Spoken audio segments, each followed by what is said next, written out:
வணக்கம். இது உங்கள் சிவகாமி ஸ்போக்கன் இங்கிலீஷ். இன்னைக்கு நம்ம ஸ்போக்கன் இங்கிலீஷ்ல 75வது நாள் கிளாஸ் பார்க்க போறோம். இன்னைக்கு என்ன அப்படின்னா, ஆல்ரெடி நம்ம லாஸ்ட் கிளாஸ்ல பார்த்தது இஃப் கிளாஸ்னா என்னன்னு பார்த்தோம். அதாவது இஃப் அப்படின்ற வார்த்தை ஒரு சென்டென்ஸ்ல எந்த மாதிரியான மீனிங் வருது அப்படின்னு பார்த்தோம். ஸோ இஃப்னா என்னன்னு பார்த்தோம்னா, இஃப் ப்ளஸ் ஒரு ப்ரெசனன்ஸ் சேர்ந்த வெர்பு, அப்புறம் அதோட அடுத்த பார்ட்ல ஒரு சென்டென்ஸ்ல 2 பார்ட் இருக்கும். ஏன்னா இது காம்ப்ளெக்ஸ் சென்டென்ஸ். இந்த வென்னு, இஃப் இந்த மாதிரி வர்றதெல்லாம் காம்ப்ளெக்ஸ் சென்டென்ஸ்னு சொல்லியிருப்பேன். இப்போ முதல் பாதியில இந்த இஃப் வரும். இல்லை செகண்ட் பார்ட்ல கூட வரும். இப்போ உதாரணத்துக்கு நான் ஆல்ரெடி சொல்லியிருந்தேன்ல, நீ வேகமாக ஓடுனா அந்த பஸ்ஸை பிடிச்சிருவ அப்படின்ட்டு. If you run fast you will get the bus.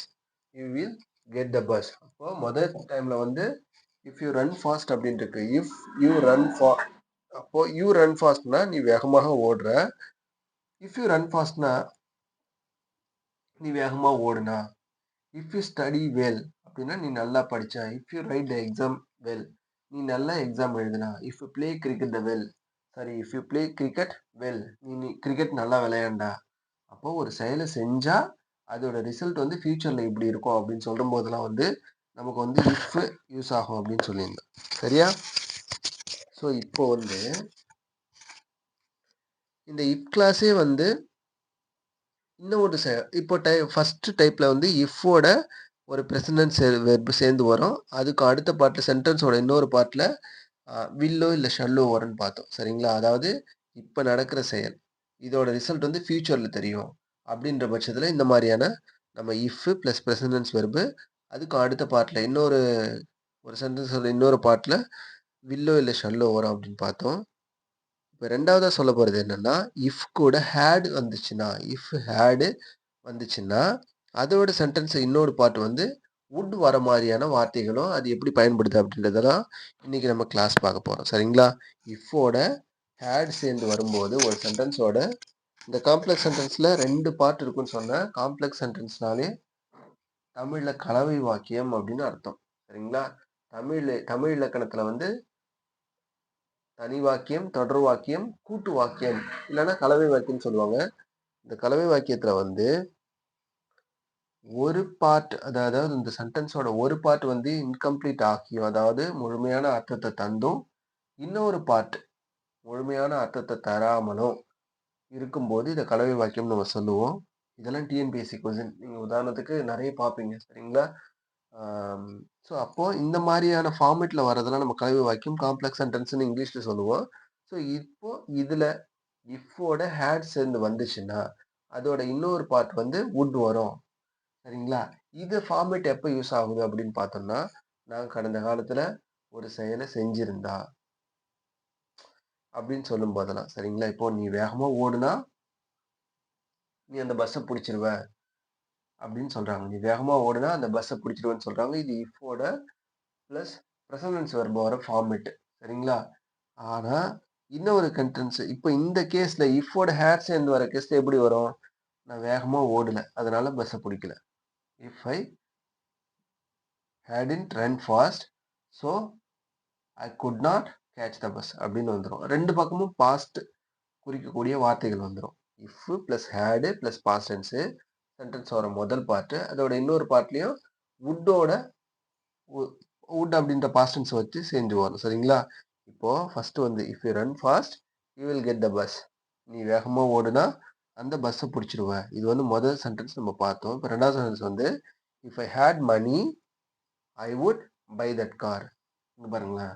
இப்போ நான் சொல்லுவாங்கல்ல, இப்போ என்கிட்ட பணம் இல்லை. சரிங்களா? இப்போ என்கிட்ட பணம் இல்லை. ஆனால் என்கிட்ட பணம் இருந்திருந்தா நான் அதை வாங்கியிருப்பேன். பணம் என்கிட்ட இருந்திருந்தா நான் அதை வாங்கியிருப்பேன். என்ன பண்ணுறது? என்கிட்ட தான் பாசு இல்லையே அப்படின்னு சொல்லுவோம்ல. அப்போது இஃப் ஐ ஹேட் மணி என்கிட்ட பணம் இருந்திருந்தா அதாவது கடந்த காலத்தில் என்கிட்ட பணம் இருந்தா நான் அதை வாங்கியிருப்பேன். I would buy that car. நான் அந்த காரை வாங்கியிருப்பேன். என்கிட்ட பணம் இருந்திருந்தா நான் அந்த காரை வாங்கியிருப்பேன். நம்ம இந்த சென்டென்ஸ்ல வரும்போது எப்படி வேணாலும் நம்ம மீனிங் எடுத்துக்கலாம். சரிங்களா? இருந்திருந்தான்னு சொல்லுவோம். பேச்சு வழக்கில் எப்படி சொல்லுவோம்? என்கிட்ட மட்டும் காசு இருந்தது நான் அதை வாங்கியிருப்பேன் அப்படின்னு சொல்லுவோம். சரிங்களா? அப்போ என்கிட்ட மட்டும் காசு இருந்துச்சுன்னா நான் அந்த காரை வாங்கியிருப்பேன் அப்படின்னு சொல்லுவோம். ஆனா இன்னொன்னு எப்படி சொல்லுவோம்? என்கிட்ட மட்டும் காசு இருந்தது, நான் அந்த கார வாங்கியிருப்பேன். அப்படின்னு சொல்லுவோம். சரிங்களா? அப்போ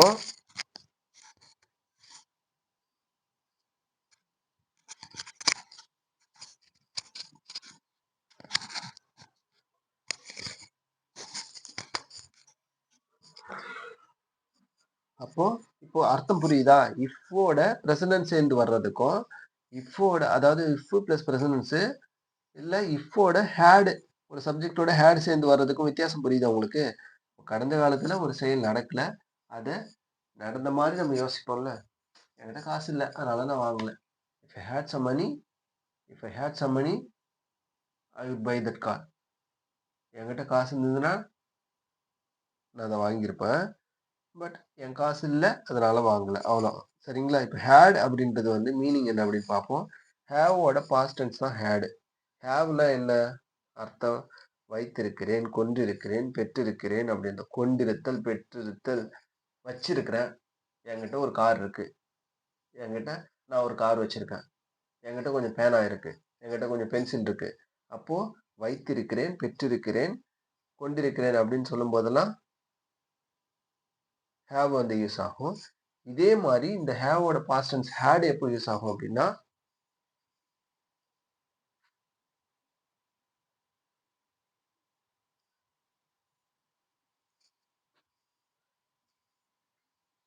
என்கிட்ட கொஞ்சம் பணம் இருந்துச்சு.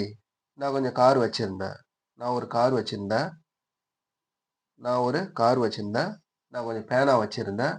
நான் கொஞ்சம் பென்சில் வச்சிருந்தேன். அப்ப பாஸ்ட் டென்ஸ்ல சொல்லும்போது ஹேட் அப்படின்ற வார்த்தைய நம்ம சொல்லுவோம். சரிங்களா? இந்த ஹேவ், ஹேட் வந்து நான் சாப்பிட்டேன். டிட் யூ ஹேவ் இங்க பாருங்க. Did you have lunch yesterday நேத்து லஞ்ச் சாப்பிட்டியா? அப்படின்னு கேட்கும்போது, எஸ் ஐ ஹேவ் லஞ்ச் அப்படின்னா, ஐ ஹேவ் லஞ்ச்னா நான் சாப்பிட்டேன். அப்ப ஹேவ் அப்படின்ற வார்த்தை நெறைய இடத்துல நெறைய வித்தியாசமான மீனிங்ல வந்துரும். அப்ப ஹேவ்ன்றது வந்து இங்க எப்படி வந்துரும்? சாப்பிடுறதுக்கும் வரும். வைத்திருத்தல் அப்படின்னும் மீனிங் வரும். இன்னும் நெறைய வரும். அத போக போக பார்க்கலாம். சரிங்களா? ஸோ அப்போ if I had money I would buy that car. என்கிட்ட பணம் இருந்ததுன்னா நான் அந்த கார வாங்கியிருப்பேன் அப்படின்ற அர்த்தத்துல நமக்கு வரும். சரிங்களா? இந்த இடத்துல. ஓகே. அப்போ ஹேவ், ஹேட் என்னன்னு மீனிங் புரியுதா? ஹேவ்னா வைத்திருத்தல், பெற்றிருத்தல், கொண்டிருத்தல் அப்படின்னு வரும். இப்போ உதாரணத்துக்கு பாருங்களேன். ஐ ஹேவ் அ கார்ன்னு இருக்கு. என்ன சொல்லுவோம்? ஐ ஹேவ் அ கார்னா, ஹேவ்னா கொண்டிருக்கிறேன். என்கிட்ட ஒரு கார் இருக்கு. எங்க வீட்ல ஒரு கார் இருக்கு. நாங்க ஒரு கார் வச்சிருக்கோம் அப்படின்னு சொன்னோம்ல. ஐ ஹேவ் எ கார்னா நான் ஒரு கார் வச்சிருக்கேன். ஐ ஹேவ் சம் பென்ஸ்னா என்கிட்ட கொஞ்சம் பேனா இருக்கு. ஸோ அப்போ ஹேவோட அர்த்தம் புரியுதா? இப்போ அடுத்தது பாருங்க.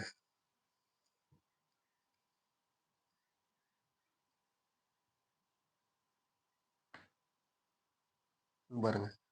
அடுத்தது I had a car. I had a கார்ன்னு ஒரு வார்த்தை இருக்கு. ஐ ஹேவ் எ கார்னா நான் என்கிட்ட இப்போ ப்ரெசென்ட்ல ஒரு கார் இருக்கு. ஐ ஹேட் எ கார் அப்படின்னா நான் என்கிட்ட ஒரு கார் இருந்துச்சு. இல்ல நான் ஒரு கார் வச்சிருந்தேன். எப்போ? கடந்த காலத்துல. அதே மாரி I had some money last month அப்படின்னா போன மாசத்துல என்கிட்ட கொஞ்சம் பணம் இருந்துச்சு. அப்ப ஐ ஹேட் வந்திருக்கு. இருந்துச்சு, கொண்டிருந்தேன், வைத்திருந்தேன் அப்படின்ற மீனிங்ல வரும். இப்ப இங்க பாருங்க. If I had some money I had some மனினா என்கிட்ட கொஞ்சம் பணம் இருந்துச்சு. அதுக்கு முன்னாடி இஃப் சேர்ந்துருச்சுன்னா, இங்க பாருங்க. ஐ ஹேட் சம் மனி அப்படின்னா என்கிட்ட கொஞ்சம் பணம் இருந்துச்சு. அதுக்கு முன்னாடி ஒரு இஃப் போடுறோம். இஃப் ஐ ஹேட் சம் மனினா ஐ வுட் கிவ் யூ. என்கிட்ட கொஞ்சம் பணம் இருந்ததுன்னா நான் குடுத்துருப்பேன்ப்பா. நான் என்ன வச்சுக்கிட்டேவா இல்லன்றேன். நிஜமாலுமே என்கிட்ட பணம் இல்ல. ஆனா பணம் மட்டும் இருந்ததுன்னா நான் உனக்கு குடுத்துருப்பேன். அப்படின்னு மீனிங் சொல்லுவோம்ல. பேச்சு வழக்குல சொல்லுவோம்ல. அப்போ if I had some money I will give you. But I don't have money. என்கிட்ட பணம் இல்ல நிஜமாலுமே. இன்கேஸ் என்கிட்ட பணம் இருந்ததுன்னா நான் உன்கிட்ட குடுத்துருப்பேன். பணம் இருந்துச்சுன்னா குடுத்துருப்பேன். பேச்சு வழக்குல எப்படி சொல்லுவோம்? பணம் இருந்துச்சுன்னா குடுத்துருப்பேன். ஆனா இல்ல. அப்படின்னு சொல்லுவோம்ல. அதுதான் இந்த இந்த வார்த்தையினுடைய meaning. If I had some money I would give you. இங்க பாருங்க. ஃபர்ஸ்ட்ல வந்து ஹேட் வருது. 2வது சென்டென்ஸ்ல வந்து வுட் வருது. பாஸ்ட் டென்ஸ் உடைய குறிக்கக்கூடிய 2 வார்த்தைகள் வந்துருது. ஓகே. வில்லோட பாஸ்ட் டென்ஸ் தான் வுட். அப்ப வில் அப்படின்றது வந்து எதிர்காலத்துல ஒரு செயல் நடக்கக்கூடியது அப்படின்னு சொல்லக்கூடிய ஒரு வார்த்தை. வுட் அப்படின்றது கடந்த காலத்துல ஒரு உதாரணத்துக்கு தரக்கூடிய ஒரு வார்த்தை. அவ்வளவுதான். சரிங்களா? ரொம்ப டீப்பாலாம் போ வேணாம். ஏன்னா வில், வுட்லாம் நெறைய இடத்துல வரும். வேற வேற விதமான மீனிங்லயும் வரும். சரிங்களா? எப்படின்னா வுட் அப்படின்றது வந்து ஒரு மோர் பொலைட். வுட்லாம் மோர் பொலைட். நான் சொல்றேன்ல ஆல்ரெடி சொல்லியிருப்பேன்ல. உங்க வீட்ல ஒரு ஆஃபீசர் வந்திருக்காங்க. உங்க ஆஃபீஸ் எம்டி வந்திருக்காங்க. இல்ல உங்களோட ஆஃபீஸோட சூப்பரிண்டென்ட் இல்ல சீனியர் மோஸ்ட் ஆஃபீசர் வந்திருக்காங்க. ஒரு சீனியர் ஸ்டாஃப் வந்திருக்காங்கன்னா, அப்ப நீங்க கேட்கிறீங்க. "What would you have to what would you have sir?" அப்படின்னு கேட்கிறீங்க. "சார் என்ன சாப்பிட விரும்புறீங்க? Coffee or tea?" அப்படின்னு கேட்கிறீங்க. அப்போ வாட் வுட் அப்படின்றது அந்த இடத்துல வுட்ன்றது கொஞ்சம் மரியாதை நிமித்தமா, ரொம்ப அதிகமான மரியாதை நிமித்தமா குறிக்கக்கூடிய ஒரு வார்த்தை. "சார் என்ன சார் சாப்பிடுறீங்க?" அப்படின்னு கேட்கறது. "What would you like to have sir?" அப்படின்னு கேட்கும்போது. சரிங்களா? அப்ப இந்த இடத்துல வந்து வுட்ன்றது வந்து கடந்த காலத்துல ஒரு செயலை குறிக்கக்கூடிய வார்த்தை. சரிங்களா? அப்போ வுட்டு அப்படின்றது வந்து நெறைய இடத்துல நெறைய விதமான மீனிங்ல யூஸ் ஆகும். அதே மாரி ஹேவ், ஹேட். சரிங்களா? ஓகே. இப்போ அடுத்து பாருங்க. அடுத்தது. "If I have a job, I will do that." If I have a job. என்கிட்ட ஒரு வேலை இருந்ததுன்னா, நான் அத செஞ்சிருப்பேன். ஐ ஹேவ் எ ஜாப்னா, என்கிட்ட ஒரு வேலை இருந்துச்சுன்னா, நான் அத செஞ்சிருப்பேன். If I have a job, I will do that. என்கிட்ட ஒரு வேலை இருந்துச்சுன்னா, நான் அத செஞ்சிருவேன். செஞ்சிருவேன். செஞ்சு இருப்பேன்ல, செஞ்சிருவேன் அப்படின்னு அர்த்தம். அப்போ 2வது சென்டென்ஸ் பாருங்களேன். If I had a job, I would do that. அப்படியே மீனிங் அங்க முதல்ல ஹேவ் வந்துச்சு, இங்க ஹேட் வந்துச்சு. If I had a job, I would two தட்னா, என்கிட்ட மட்டும் ஒரு வேலை இருந்துச்சுன்னா வச்சுக்கயேன், நான் அத செஞ்சிருப்பேன். அந்த செயலை செஞ்சிருப்பேன். ச்சே! வேலை இல்லாம மாசம் சம்பளம் வரமாட்டேங்குது. அதனால என்னால அத செய்ய முடியல. இன்கேஸ் என்கிட்ட மட்டும் ஒரு வேலை இருந்ததுன்னா, அது மூலியமா வரக்கூடிய வருமானத்த வச்சு நான் அத செஞ்சிருப்பேன். இப்போ if I had a job, I would do that. புரியுதுங்களா உங்களுக்கு? ஓகே. அடுத்தது 3வது வார்த்தை பாருங்களேன். If you didn't if you have sorry if you didn't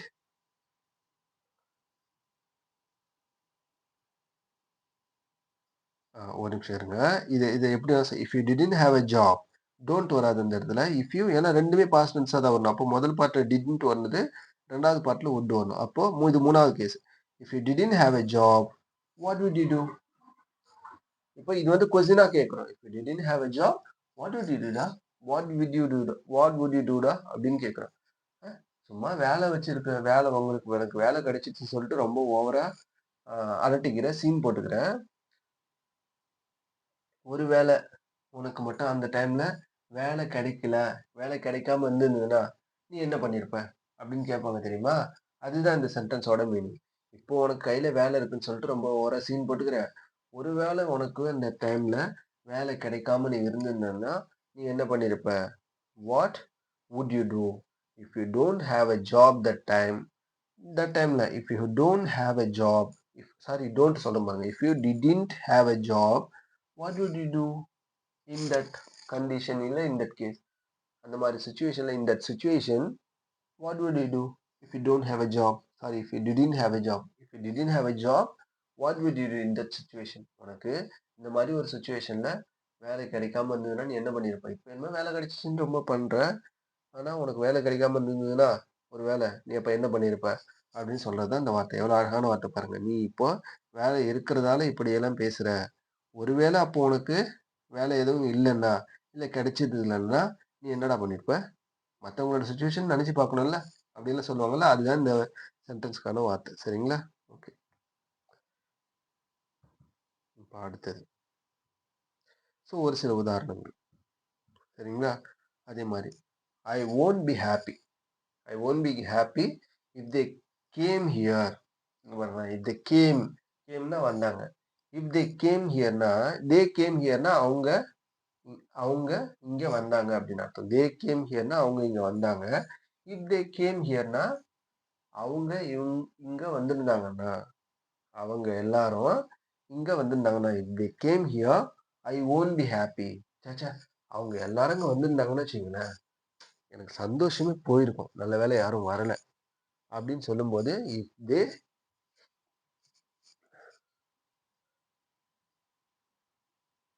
game here, அவங்க வந்திருந்தாங்கன்னா, வந் ஐ வோன்ட் பி ஹேப்பி அப்படின்ற மீனிங்க தரும். சரிங்களா?